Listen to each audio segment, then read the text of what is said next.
les mutations de la fonction RH, déjà visibles avant la crise sanitaire, s'accentuent aujourd'hui, faisant émerger de nouveaux défis pour nous, professionnels des ressources humaines. L'amélioration de l'expérience collaborateur est un défi majeur pour les ressources humaines. Les solutions sont nombreuses.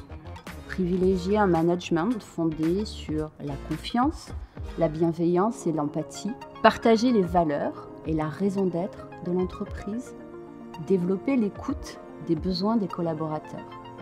Tout ceci dans un environnement qui se décline aujourd'hui en mode distanciel.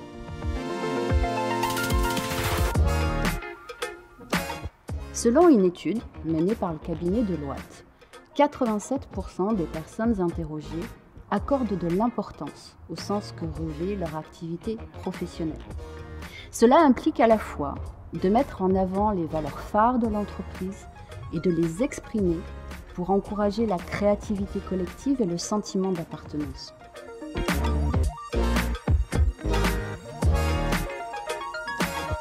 C'est la responsabilité des ressources humaines de se hisser à la hauteur de ces enjeux pour accompagner chaque collaborateur au niveau individuel dans cet environnement nouveau et l'aider à acquérir de nouvelles compétences, à commencer par les fameux soft skills, dont l'importance en termes de relationnel, d'adaptabilité et d'employabilité devient centrale.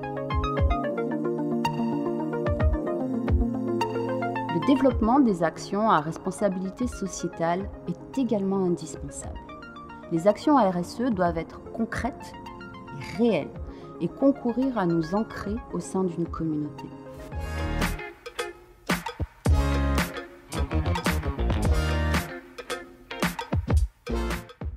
Pour les fonctions RH, les données permettent notamment d'améliorer les procédures de recrutement du personnel, de mesurer l'efficience et la qualité de service et de créer des canaux d'échange directs avec les collaborateurs.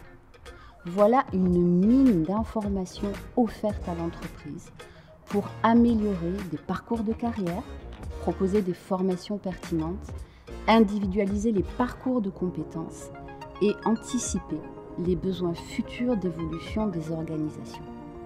En 2020, ces 5 chantiers de transformation vont continuer à faire appel à des compétences diverses, vecteurs de différenciation pour les entreprises. Cela représente un enjeu collectif au-delà de la sphère des RH pour continuer à inventer les pratiques de demain.